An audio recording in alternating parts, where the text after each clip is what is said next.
Hi friends, welcome to my channel PC classes.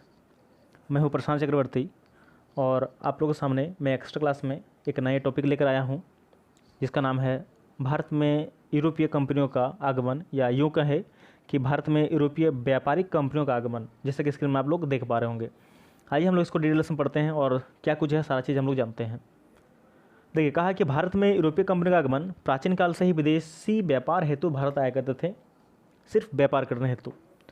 व्यापार हेतु भारत में यूरोपीय कंपनियों का आगमन हुआ। सर्वप्रथम पुर्तगाली जलमार्ग से होते हुए भारत आए। इनके पीछे भी एक बहुत बड़ा स्टोरी है, इनके बारे में कभी फिर चर्चा करेंगे हम लोग। केवल इतना जानिए कि जलमार्ग से होते हुए सबसे पहला जो आया था वो पुर्तगाली लोग आए थे। उनके बाद क्रमशः जो है डच आए, फिर ब्रिटिश आए, फिर फ्रांसीसी आए। कहाँ? भारत। जल्द ही भारत के समुद्र के निकटवर्ती और समुद्री इलाके व सामुद्रिक व्यापार पर यूरोपियों का एकाधिकार हो गया। एकाधिकार मतलब होता है मोनोपोली, मतलब जो भी भारत में राज करने आएंगे, अगर पुर्तगाली आते हैं तो सिर्फ समुद्र पर और उसके निकटवर्ती तटों पर, इलाकों पर सिर्फ पुर्तगाली का अधिकार रहेगा और किसी का नहीं। डच आए तो उनका, ब्रिटिश आए तो उनका, या फिर फ्रांसी आए तो आए, जो भी आए उन्हीं का रहेगा। इसको बोलते हैं एकाधिकार, मोनोपोली। पुर्तगाली देखिए कि 17 मई 1498 को 98 को 1498 को जलमार्ग से सर्वप्रथम पुर्तगाली जो आए थे वो नाविक के रूप में वास्को डिगामा ही भारत आया था।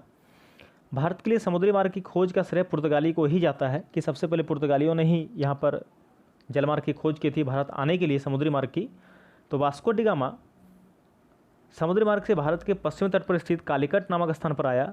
वहाँ का तत्कालीन हिंदू शासक जमोरिन था। तो जमोरिन ने ही कालीकट पर वास्को डिगामा का स्वागत किया था। वास्को डिगामा को व्यापार करने की सुविधा जमोरिन ने ही प्रदान की थी और यूरोपियों का भारत में आने का मुख्य मकसद था व्यापार करना, सिर्फ व्यापार। तो वास्को डिगामा ने केप ऑफ गुड होप के रास्ते भारत तक के समुद्री मार्ग की खोज की थी। इसके पहले और भी आए थे। वास्को डिगामा के पहले बार्थोलोमेयोस आए थे, फ्रांसिस्को द अल्मेडा आए थे। हालांकि अल्मेडा इसके बाद आए थे। तो देखिए 1505 ईस्वी में देखिए नाम आ ही गया कि 1505 ईस्वी में फ्रांसिस्को दी अल्मीडा या कहीं अल्मेडा भी लिखा रहेगा, ये भारत में प्रथम पुर्तगाली वायसराय बनकर आया था। तो जब पुर्तगाली प्रथम ये वायसराय बनकर आया था तो भारत में पुर्तगाली क्षेत्रों का अधिकृत गवर्नर बनाकर इसको भेजा तो गया था, लेकिन फ्रांसिस डी अल्मेडा को हिंद महासागर में व्यापार पर पुर्तगालियों का नियंत्रण स्थापित करना था, और पर वह इसमें असफल रहा और 1509 में वापस पुर्तगाल चला गया। तो इस तरह करके आगे देखिए कि फ्रांसिस्को दी अल्मेडा के बाद 15 ईस्वी में अल्फांसो डी अल्बुकर्क को अगला पुर्तगाली गवर्नर बनाकर भारत भेजा गया। तो अल्फांसो डी अल्बुकर्क को ही भारत में पुर्तगाली शक्ति का असली संस्थापक इन्हीं को माना जाता है। कहीं के अल्बुकर्क, कहीं के अल्फांसो डी अल्बुकर्क लिखा रहेगा, तो अल्बुकर्क से याद रखिएगा। तो इन्हीं को जो है भारत में पुर्तगालियों का संस्थापक, यानी पुर्तगाली कंपनियों का संस्थापक वास्तविक, इन्हीं को कहा जाता है। अल्फांसो डी अल्बुकर्क ने पुर्तगालियों को भारतीयों से शादी करने की सलाह दी थी ताकि भारत में पुर्तगालियों की संख्या बढ़ाई जा सके। अल्फांसो डी अल्बुकर्क ने गोवा और फारस की पहाड़ी खाड़ी में स्थित होर्मुज द्वीप पर अपना आधिपत्य जमा किया था। 1510 ईस्वी में पुर्तगालियों ने गोवा को बीजापुर से छीना था और उस समय बीजापुर का तत्कालीन शासक था यूसुफ या आदिल शाह। तो 1503 में अल्फांसो डी अल्बुकर्क ने ही कोचीन में पुर्तगाली दुर्ग का निर्माण कराया था। पुर्तगाली दुर्ग का निर्माण कोचीन में अल्फांसो डी अल्बुकर्क ने ही कराया था और 1530 ईस्वी में गोवा भारत में पुर्तगालियों की राजधानी थी। यहीं पर पुर्तगालियों का मुख्यालय भी स्थित था। फिर देखिए 1560 में मार्टिन अल्फांसो डिसूजा को गवर्नर बनाकर भेजा गया, जिसके साथ ईसाई संत फ्रांसिस्को जेवियर भी भारत आया, जिसने गोवा की स्थानीय जातियों और मछुआरों को ईसाई धर्म अपनाने के लिए प्रेरित किया था। तो पुर्तगालियों ने अपनी समुद्री साम्राज्य को इस्तादो द इंडिया नाम दिया था, जिसके तहत उनके अधिकार क्षेत्र से गुजरने वाले जहाज़ों को सुरक्षा कर देना होता था, मतलब सिक्योरिटी टैक्स, जिसे कार्टेज कहा जाता था।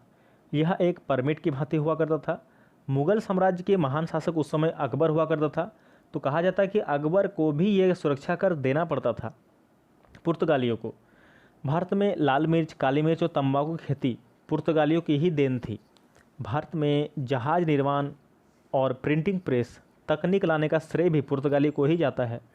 1556 में क्या हुआ था कि भारत में पहली प्रिंटिंग प्रेस की स्थापना पुर्तगालियों द्वारा की गई थी। बंगाल में पुर्तगालियों द्वारा स्थापित पहली फैक्ट्री हुगली थी। पांडिचेरी पर कब्जा करने वाले पहले यूरोपीय पुर्तगाली ही थे। पांडिचेरी तमिलनाडु के ही आसपास से इलाका में है, जिन्होंने 1793 ईस्वी में पांडिचेरी पर अपना, जिसका भी नाम पुदुचेरी है, पांडिचेरी का नाम बदल के पुदुचेरी का गया, जो एक यूटी है, यूनियन टेरिटरी है, केंद्र शासित प्रदेश हैं। तो 1793 ईस्वी में पांडिचेरी पर अपना आधिपत्य जमा किया था।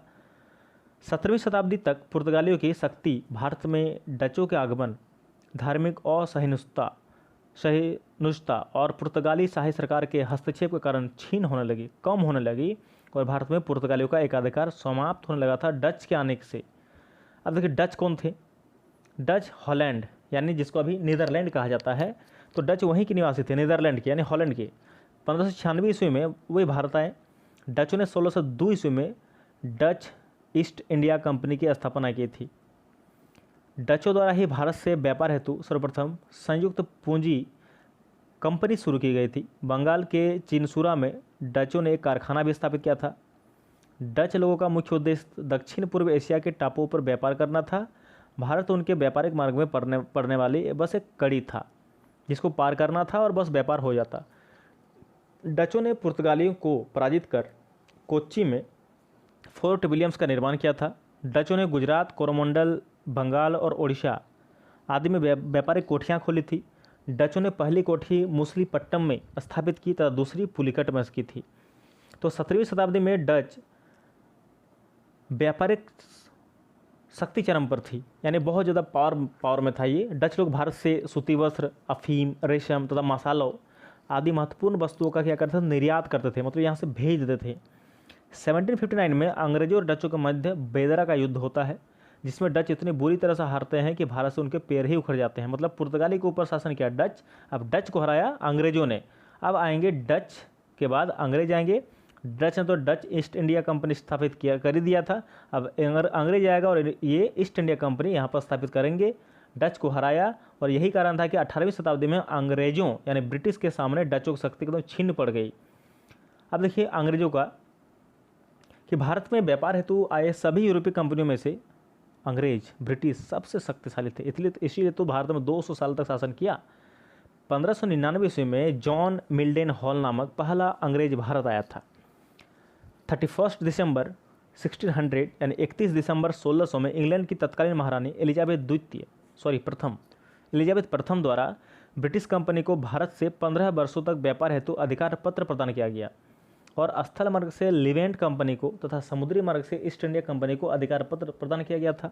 अधिकार पत्र मतलब जिस तरह क्या बोल सकते हैं, साइन होता है ना कोई पेपर पर, कितने साल तक हम उस पर रहेंगे या फिर ये करेंगे, कौन सी साइन कराता है कि ना बॉन्ड जैसा, उसका अधिकार पत्र होता था। तो इसी कंपनी से 1608 में कैप्टन हॉकिंस तत्कालीन मुगल शासक जहांगीर के दरबार में इंग्लैंड का राजदूत बनकर आया था।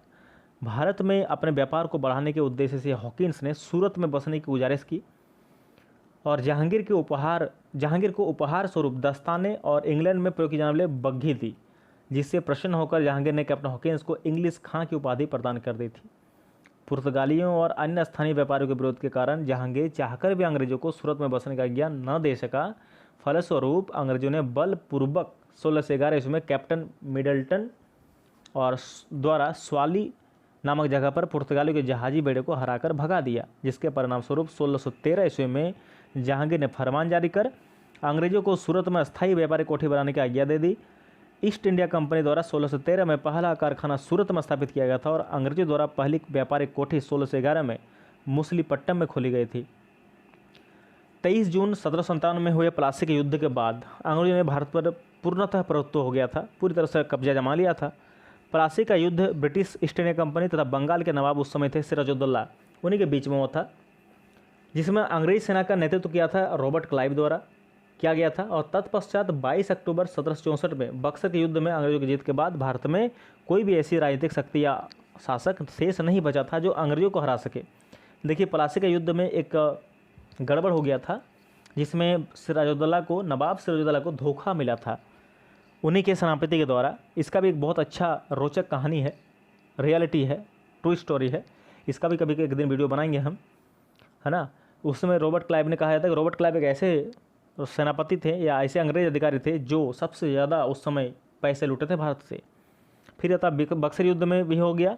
तो बक्सर का युद्ध बक्सर नगर के पास ब्रिटिश ईस्ट इंडिया कंपनी और मुगल नवाब, बंगाल के नवाब थे मीर कासिम, अवध के नवाब थे सुजादुल्ला तथा मुगल बादशाह था शाह आलम द्वितीय, ये तीनों ने मिलकर लड़ा। इस युद्ध में अंग्रेजों का नेतृत्व मेजर हेक्टर मुनरो ने किया था, लेकिन वही होता जो हर बार होता है, हार गया, अंग्रेज जीता। अंग्रेजों ने कई और भी महत्वपूर्ण युद्ध जीता, संधियाँ की, ट्रीटी किया, और 1947 में अंग्रेजों से भारत की स्वतंत्रता तक अंग्रेजों का भारत पर एक छत्र राज रहा, बहुत समय तक राज किया। और यूरोपीय कंपनियों ने अंग्रेजों ने भारत पर सर्वाधिक शासन किया था, यूरोपीय कंपनियां। और अंग्रेजों ने लगभग 200 वर्षों तक भारत पर राज किया, जैसे मैंने पहले बताया था। तो अंग्रेज द्वारा क्रमशः सूरत, बंदरगाह, सूरत, मद्रास वर्तमान चेन्नई कहा जाता है, बम्बई वर्तमान मुंबई है नाम है, कलकत्ता वर्तमान कोलकाता है, इस सब बड़े बड़े नगरों पर व्यापार केंद्र स्थापित किया। अंग्रेज का उद्देश्य भारत में गन्ना, अफीम, चाय, कहवा, पटसन इस तरह की खेती कर इनको सस्ते दामों पर खरीद कर इंग्लैंड भेजना था। और जिस कारण अंग्रेजों ने भारत में महत्वपूर्ण क्षेत्रों में रेल लाइन बिछाई, सड़कों का निर्माण भी करवाया, सिर्फ अपने फायदे के लिए। साथ ही अंग्रेजों का ब्रिटिश उद्देश्य ब्रिटेन से भारत में आयातित किए गए महंगे कपड़ों को भारत में ही बेचा था, यानी भारत से ही कपास लेके जाते थे और भारत को ही बेचते थे, वो भी महंगे दामों पर। वाह। फ्रांसीसी देखिए कि 1664 में लुई 14वां के शासनकाल में कार्ल बर्ट द्वारा फ्रेंच ईस्ट इंडिया कंपनी, अपने नाम से ही ईस्ट इंडिया कंपनी बनाते थे ये लोग, की स्थापना की गई। 1668 में फ्रांसीसी कैरो द्वारा औरंगजेब से आज्ञा प्राप्त कर, औरंगजेब सबसे डेंजरस मुगल शासक, इसका भी कहानी है, इनका भी बताएंगे हम। आज्ञा प्राप्त कर सूरत में फ्रांसीसियों ने पहला फैक्ट्री स्थापित की। और 1699 में फ्रांसीसियों ने गोलकुंडा के सुल्तान की स्वीकृति प्राप्त करके मसूलीपट्टम में अपनी दूसरी फैक्ट्री स्थापित की थी। देखिए ये रहा औरंगजेब, ये है औरंगजेब।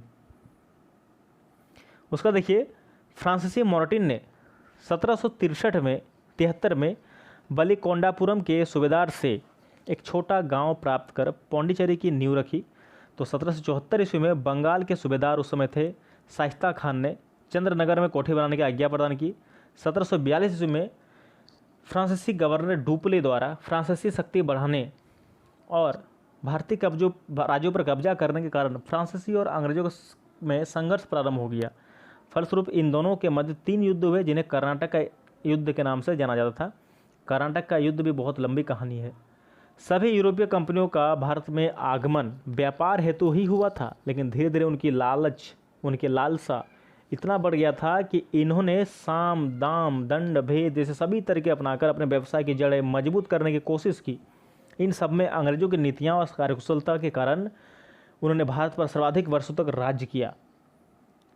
पुर्तगाली ईस्ट इंडिया कंपनी आए थे 1498 में, उसके बाद अंग्रेज ईस्ट इंडिया कंपनी आई 1600 में, उनके बाद डच ईस्ट इंडिया कंपनी आई 1602 में, फिर से डेनिश ईस्ट इंडिया कंपनी आई 1616 में, फिर फ्रांसीसी ईस्ट इंडिया कंपनी आई 1664 में, फिर स्वीडिश ईस्ट इंडिया कंपनी आई 1731 में। कहा जाता है कि भारत आने वाला पहला अंग्रेजी जहाज रेड ड्रैगन था। ठीक, तो बेदरा के युद्ध में बताया, सारा चीज़ हो गया।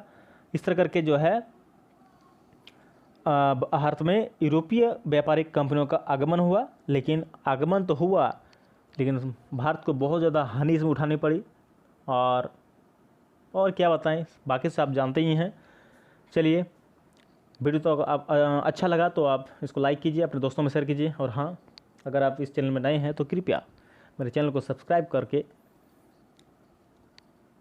कर दीजिए, ताकि आपको और भी अच्छा वीडियो मिल सके। तब तक के लिए हम लोग मिलते हैं नेक्स्ट वीडियो में एक अच्छा सा टॉपिक लाके, ताकि आपका ज्ञान और बढ़ सके।